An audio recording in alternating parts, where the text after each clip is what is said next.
जब से तुम्हें मैंने देखा सनम, जब से तुम्हें मैंने देखा सनम, मेरी आंखों में तुम, मेरी नींदों में तुम। हाय फ्रेंड्स, मैं विकास कुमार सिंह अपने टेक्निकल टीम रवि रंजन के साथ आपको पुनः हिस्ट्री का सेट 3 फिर से 20 क्वेश्चन जो है सेलेक्टेड क्वेश्चन आपके सामने प्रस्तुत करते हैं।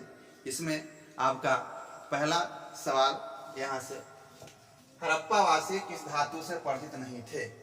हड़प्पावासी किस धातु से परिचित नहीं थे? तो इसका आंसर होगा आंसर डी नंबर, लोहा से। हड़प्पावासी लोहा से परिचित नहीं थे।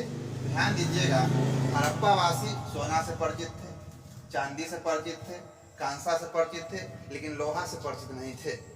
ध्यान दें, यहाँ पर हड़प्पा के जो काल है वह कार्बन C14 यानी कार्बन डेटिंग पद्धति के अनुसार 2350 ईसा पूर्व से 1750 ईसा पूर्व लिया गया है।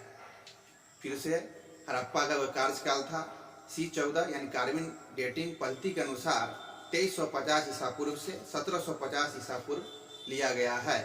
तो इस समय सोना, चांदी और कांसा इस सब का खोज हो चुका था, लेकिन लोहा का खोज नहीं हुआ था। लोहा का खोज वैदिक काल में हुआ था। और वैदिक काल के बारे में थोड़ा जान ले। वैदिक काल का पूरा कार्यकाल था 1500 ईसा पूर्व से 600 ईसा पूर्व तक। वैदिक काल जो थे 1500 ईसा पूर्व से 600 ईसा पूर्व तक, जिसमें वैदिक काल को 2 भाग में बांटा गया। वैदिक काल कितने भाग में? 2 भाग में बांटा गया, एक ऋग वैदिक काल और एक उत्तर वैदिक काल। ऋग वैदिक काल का कार्यकाल था 1500 ईसा पूर्व से 1000 ईसा पूर्व, 1500 ईसा पूर्व से 1000 ईसा पूर्व, और उत्तर वैदिक काल का कार्यकाल था 1000 ईसा पूर्व से 600 ईसा पूर्व। तो यही 1000 ईसा पूर्व में लोहा का खोज उत्तर प्रदेश के अतिरंजी खेड़ा में हुआ था। इसलिए हड़प्पा काल में लोहा नहीं था, यह उत्तर वैदिक काल में आके लोहा का खोज हुआ था। तो इसका आंसर होगा डी, माने हड़प्पावासी के धातु से परिचित नहीं थे तो लोहा से परिचित नहीं थे। क्वेश्चन नंबर 2 पर चलते हैं। वेदों की संख्या कितनी है? वेदों की संख्या कितनी है? तो वेदों की संख्या 4 है। सी नंबर होगा, वेदों की संख्या 4 है। थोड़ा वेद के बारे में जान ले। वेद जो है 4 है, जिसमें एक ऋग्वेद, एक सामवेद, यजुर्वेद और अथर्ववेद। ऋग्वेद, सामवेद, यजुर्वेद और अथर्ववेद। इसमें वेद किसे कहते हैं? अगर कहे आपसे वेद किसे कहते हैं तो कहिएगा वेद आध्यात्मिक ज्ञान को कहते हैं या पवित्र ज्ञान को कहते हैं। पवित्र ज्ञान या आध्यात्मिक ज्ञान को ही हम वेद कहते हैं। वेद को अपुरुषीय कहा गया है। वेद को अपुरुषीय कहा गया है, यानी वेद की रचना स्वयं ईश्वर द्वारा किया गया है। हालांकि वेद को संलग्न किए थे महर्षि द्रोणाचार्य वेदव्यास, लेकिन वेद की रचना कहा गया है कि इसे भगवान स्वयं किए थे। वेद में 4 वेद में 3 वेद को वेद त्रय के अंतर्गत रखा गया है। फिर से ध्यान देंगे, वेद त्रय के अंतर्गत 3 वेद को रखा गया है, जिसमें ऋग्वेद, सामवेद, यजुर्वेद। ऋग्वेद, सामवेद, यजुर्वेद को वेद त्रय के अंतर्गत रखा गया है, क्योंकि ये तीनों वेद की रचना ऋग वैदिक काल में हो गया था। लेकिन अथर्ववेद को वेद त्रय के अंतर्गत नहीं रखा गया है, क्योंकि अथर्ववेद की रचना उत्तर वैदिक काल में हुआ था। आपसे सवाल आता है, सबसे प्राचीन वेद कौन है, यानी सबसे पुराना वेद कौन है? तो ऋग्वेद। और कहेगा सबसे नया वेद कौन है? तो अथर्ववेद। मुझे मालूम चल रहा है, आपको समझ में आ गया। चलते हैं तीसरे नंबर क्वेश्चन की ओर। हड़प्पा सभ्यता का सबसे बड़ा नगर कौन था? हड़प्पा सभ्यता का सबसे बड़ा नगर मोहनजोदड़ो था। अब देखिए, चारों ऑप्शन में आपको सबसे बड़ा मोहनजोदड़ो ही लग रहा होगा लिखा हुआ। और सबसे बड़ा शहर भी नगर कौन था? तो मोहनजोदड़ो ही था। ध्यान दीजिएगा, यहाँ मोहनजोदड़ो की खोज रखाल दास बनर्जी द्वारा किया गया था। मोहनजोदड़ो की खोज रखाल दास बनर्जी द्वारा किया गया था। इस बार का जो आर्ट्स का इस बार एग्जाम हुआ हिस्ट्री का, उसमें रखाल दास बनर्जी ऑप्शन न देके वहाँ पर RD बनर्जी था। रखाल दास बनर्जी नहीं देके RD बनर्जी, तो बहुत से स्टूडेंट वहाँ पर कंफ्यूज कर गए। वहाँ ऑप्शन खोज रहे थे रखालदास बनर्जी, लेकिन वहाँ दे दिए आर डी बनर्जी। तो कंफ्यूज नहीं करना है, आर डी बनर्जी का ही रखालदास बनर्जी कहते हैं। तो मोहनजोदड़ो का खोज किए थे रखालदास बनर्जी या आर डी बनर्जी। कहेगा मोहनजोदड़ो कौन नदी के तट पर, तो मोहनजोदड़ो सिंधु नदी के तट पर। कहेगा मोहनजोदड़ो कहाँ पड़ता है भाई, तो मोहनजोदड़ो पाकिस्तान के सिंध प्रांत के लड़काना जिला में पड़ता है। और मोहनजोदड़ो में विशाल स्नानागार, अन्नागार, इस सब का अवशेष भी मिला है। चलिए कालीबंगा में चलते हैं। कहेगा कालीबंगा कौन नदी के तट पर है, तो कालीबंगा घग्गर नदी के तट पर है। कालीबंगा घग्गर नदी के तट पर है। और कालीबंगा किस राज्य में पड़ता है, तो कालीबंगा राजस्थान में पड़ता है। कालीबंगा राजस्थान में पड़ता है। और कालीबंगा कौन नदी, घग्गर नदी के तट पर है। अगला चलते हैं लोथल। कहेगा लोथल कौन नदी के तट पर है, तो लोथल भोगवा नदी के तट पर है। और लोथल कहाँ है, तो गुजरात में है। अगला है Rangpur, option number D Rangpur. कहेगा रंगपुर, तो कहेगा रंगपुर भी पड़ता है गुजरात में और मादर नदी के तट पर। और यहाँ रंगपुर से धान के भूसी का प्रमाण मिला है। चलिए अगले क्वेश्चन की ओर चलते हैं। महात्मा बुद्ध को ज्ञान की प्राप्ति कहाँ हुई थी, तो महात्मा बुद्ध को ज्ञान की प्राप्ति ऑप्शन नंबर बी बोध गया में हुआ था। महात्मा गांधी को ज्ञान की प्राप्ति बोध गया में हुआ था। पहला ऑप्शन है लुम्बिनी, तो महात्मा बुद्ध की जन्म हुआ था लुम्बिनी में। ऑप्शन बी है बोध गया, तो यहाँ ज्ञान की प्राप्ति हुआ था। ऑप्शन सी है सारनाथ, तो सारनाथ में महात्मा बुद्ध ने पहला उपदेश दिए थे। और ऑप्शन डी है कुशीनगर, तो इनका मृत्यु हुआ था कुशीनगर में। चलिए और थोड़ा डिटेल जान जाए। महात्मा बुद्ध को जो है ज्ञान की प्राप्ति बोध गया में बोधि वृक्ष, उसी को कह सकते हैं पीपल का वृक्ष के नीचे निरंजना या फाल्गु नदी के तट पर हुआ था। और जब इनको ज्ञान की प्राप्ति हुआ तो कहा गया कि इसको निर्वाण मिल गया। चलते हैं फिर से। महात्मा बुद्ध का जन्म जो हुआ था वह 563 ईसा पूर्व में नेपाल में लुम्बिनी में जो हुआ था। और इनको बचपन का नाम इनका सिद्धार्थ था। महात्मा बुद्ध के बचपन का नाम सिद्धार्थ था। जब महात्मा बुद्ध 29 वर्ष की अवस्था में गृह त्यागे तो इनको कहा गया महानिष्कर्मणि। पूछता है बार बार, ध्यान दीजिएगा। जब महात्मा बुद्ध 29 वर्ष की अवस्था में गृह त्यागे तो कहा गया महानिष्कर्मणि। और जब इनको ज्ञान की प्राप्ति हुआ तो इनको कहा गया निर्माण। जब यह पहला उपदेश दिए सारनाथ में तो कहा गया धर्म चक्र परिवर्तन। और जब इनकी मृत्यु हो गया तो कहा गया महापरिनिर्माण। फिर से चारों याद रखिएगा। जब घर त्याग किए तो कहा गया महानिष्कर्मण। जब इनको ज्ञान प्राप्ति हुआ तो कहा गया निर्माण। जब यह पहला उपदेश दिए तो कहा गया धर्मचक्र परिवर्तन। और जब इनकी मृत्यु हो गया तो कहा गया महापरिनिर्माण। चलिए अगले क्वेश्चन की ओर। भारत का अंतिम मुगल शासक कौन था, तो भारत का अंतिम मुगल शासक बहादुर शाह द्वितीय, इन्हीं का नाम है बहादुर शाह जफर। ध्यान दीजिएगा, भारत का अंतिम मुगल शासक थे बहादुर शाह द्वितीय। यहाँ पहला है शाहजहां, पहला ऑप्शन में शाहजहां है। तो यहाँ पर थोड़ा ध्यान दें। शाहजहां जो है सर्वप्रथम तख्ते तायूत यानी मयूर सिंहासन बनवाए थे। दीवाने आम जो उनको रहने का जगह था, दीवाने आम में या एक तख्ते तायूत यानी उसी का नाम है मयूर सिंहासन का निर्माण करवाए थे। अब कहेगा कि मयूर सिंहासन निर्माण कौन करवाया, शाहजहां। कहेगा मयूर सिंहासन बनाया कौन था, तो बेबादल खां। याद रखिएगा, मयूर सिंहासन बनाया था बेबादल खां, लेकिन बनवाया था शाहजहां। तब मयूर सिंहासन में सर्वप्रथम बैठने वाला मुगल शासक शाहजहां। अब ऑप्शन है मोहम्मद शाह, तो मोहम्मद शाह मयूर सिंहासन पर बैठने वाला अंतिम शासक थे, क्योंकि मोहम्मद शाह के समय ही नादिर शाह जो ईरान के थे, ईरान का एक लुटेरा था नादिर शाह, 1739 ईस्वी में नादिर शाह भारत पर आक्रमण किया और यहाँ जो मयूर सिंहासन तख्ते ताऊत था उसको यहाँ से नोच कर ले गया। तख्ते ताऊत में कोहिनूर हीरा भी लगा हुआ था, उसको भी यहाँ से नोच कर ले गया। और अंतिम बैठने वाला कौन थे, तो मोहम्मद शाह थे। अगर ऑप्शन में मोहम्मद शाह न रहे तो आप मार सकते हैं बहादुर शाह जफर द्वितीय, क्योंकि अंतिम मुगल शासक बहादुर शाह जफर द्वितीय थे।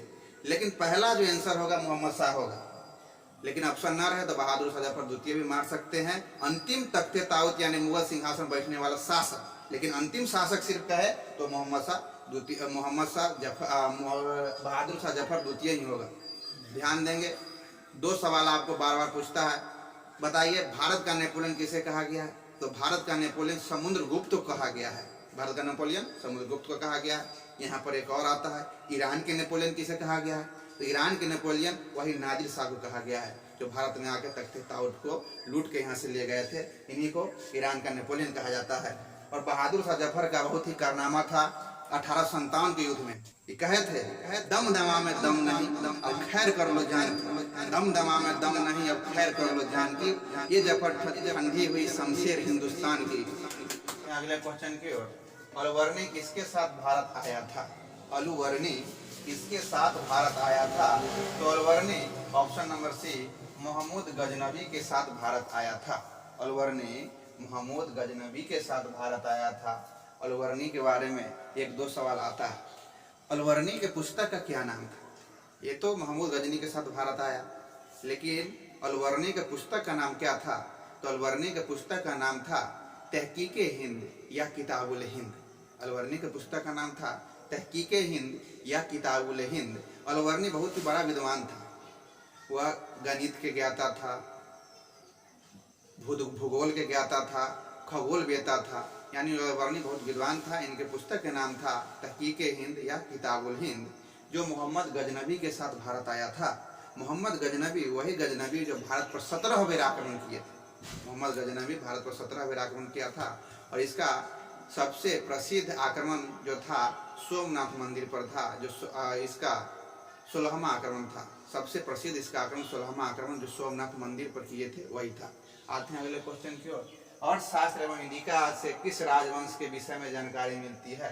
अर्थशास्त्र एवं इंडिका दो पुस्तक है, इससे किस राजवंश के विषय में जानकारी मिलती है? तो इससे मौर्य वंश के बारे में जानकारी मिलती है। ध्यान दीजिएगा, अर्थशास्त्र जिसकी रचना चाणक्य द्वारा किया गया था, वही चाणक्य का नाम कह सकते हैं कैटिल, और उन्हीं का नाम है विष्णुगुप्त। चाणक्य, कैटिल या विष्णुगुप्त के द्वारा अर्थशास्त्र की रचना किया गया था। और इंडिका की रचना मेघास्थनीज द्वारा किया गया था, जो चंद्रगुप्त मौर्य के दरबार में दोनों ही रहते थे। इसलिए आंसर इसका होगा अर्थशास्त्र में इंडिका किस राजवंश के विषय में जानकारी मिलती है? तो मौर्य वंश के विषय में जानकारी मिलती है। अगले क्वेश्चन की ओर आते हैं। बाबर की आत्मकथा का क्या नाम है? तो बाबर की आत्मकथा का नाम है तुजुक-ए-बाबरी, न कि बाबरनामा। बहुत जगह आप आंसर देखे होंगे बाबरनामा। बाबरनामा नहीं मारना है, इसका आंसर होगा तुजुक-ए-बाबरी। बाबर का आत्मकथा का नाम है तुजुक-ए-बाबरी, जो बाबर तुर्की भाषा में लिखे थे तुजुक-ए-बाबरी, जिसको बाद में अकबर के कहने पर अब्दुल रहीम खान खाना ने फारसी भाषा में अनुवाद किए थे। और फारसी भाषा में अनुवाद करके इसका नाम रखे थे बाबरनामा।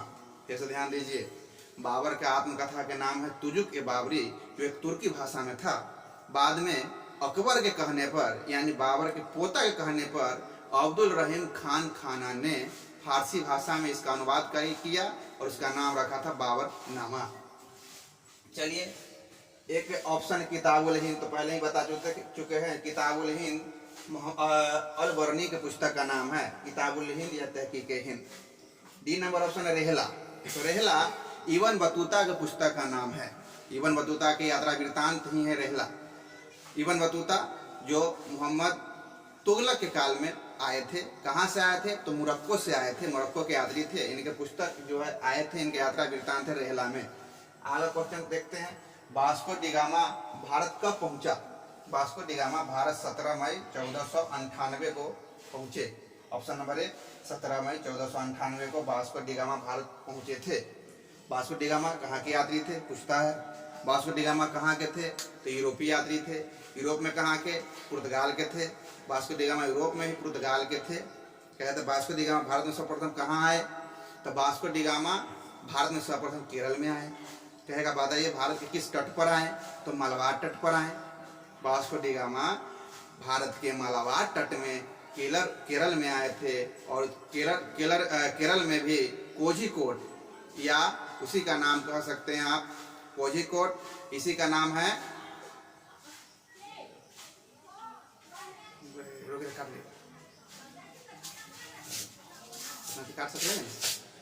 कह सकते हैं कोझिकोड या कालीकट। कालीकट या कोझिकोड के तट पर सर्वप्रथम वास्को डी गामा आए थे। कहाँ से आए थे? पुर्तगाल से आए थे। कहेगा कौन सा समुद्री तट पर, न मालाबार तट पर। और जब यहाँ पर वास्को डी गामा आए 17 मई 1498 को, तो यहाँ का राजा जो था, केरल के राजा जमोरिन थे, और जमोरिन ने इनका बहुत अच्छा से स्वागत किए। बहुत अतिथि देवो भव भारत का रूल ही है, तो इनको अतिथि के तरह सत्कार किए। और केरल में आप जान रहे हैं सबसे ज़्यादा मसाला होता है। सवाल पूछता है सबसे ज़्यादा मसाला भारत में कहाँ होता है, तो केरल में। तो केरल में सबसे ज़्यादा मसाला होता है। यहाँ से उनको मसाला के रूप में वास्को डी गामा को दे दिया गया। तो वहाँ पुर्तगाल में जाने के बाद इन्हें मसाला बेचने पर 60 गुना ज़्यादा मुनाफा हुआ। इनको पुर्तगाल जाने पर 60 गुना ज़्यादा मुनाफा हुआ। तो फिर से वहाँ का दौर शुरू हो गया। सभी पुर्तगाली भारत आने लगे व्यापार करने के उद्देश्य से। तो आप समझ रहे होंगे। अगले सवाल की ओर आते हैं। जलियांवाला बाग हत्याकांड किस वर्ष हुआ था? तो जलियांवाला बाग हत्याकांड 1919 ईस्वी में हुआ था। जलियांवाला बाग हत्याकांड 1919 ईस्वी में हुआ था। अब ध्यान दीजिएगा जलियांवाला बाग हत्याकांड हुआ क्यों? तो रॉलेट एक्ट, जिसे हम काला कानून भी कहा गया भारत में, रॉलेट एक्ट जिसे काला कानून कहा गया है, इसके विरोध में पंजाब के 2 नेता सैफुद्दीन किचलू और डॉक्टर सतपाल, सैफुद्दीन किचलू और डॉक्टर सतपाल जो है इसका विरोध कर रहे थे, जिनको जेल में डाल दिया गया था अंग्रेज के द्वारा। जेल में अंग्रेज के द्वारा डाल दिया गया था। इन्हीं को छुड़ाने के लिए अमृतसर के जलियांवाला बाग में एक सभा हो रहा था। इसकी सूचना जनरल आर डायर को पड़ गया। वह अपने सेना को भेजकर उस पर अंधाधुंध फायरिंग करवा दिए और उसमें बहुत से भारतीय नागरिक मारा गया। तो इसकी जांच के लिए एक आयोग निर्धारित किया गया था, जिस आयोग का नाम था हंटर आयोग। इस भी सवाल में आता है जलियांवाला बाग हत्याकांड के जांच के लिए किस आयोग आया था? तो हंटर आयोग। कहेगा जलियांवाला बाग हत्याकांड हुआ क्यों? तो रॉलेट एक्ट के विरुद्ध में डॉक्टर सतपाल और सैफुद्दीन किचलू को गिरफ्तार कर लिया था। इन्हीं को छुड़ाने के लिए एक सभा हो रहा था। इसी में जलियांवाला बाग हत्याकांड हुआ था। कहेगा जलियांवाला बाग है कहाँ? तो पंजाब में कहाँ? तो अमृतसर में। चलिए, तो जलियांवाला बाग हत्याकांड किस वर्ष हुआ?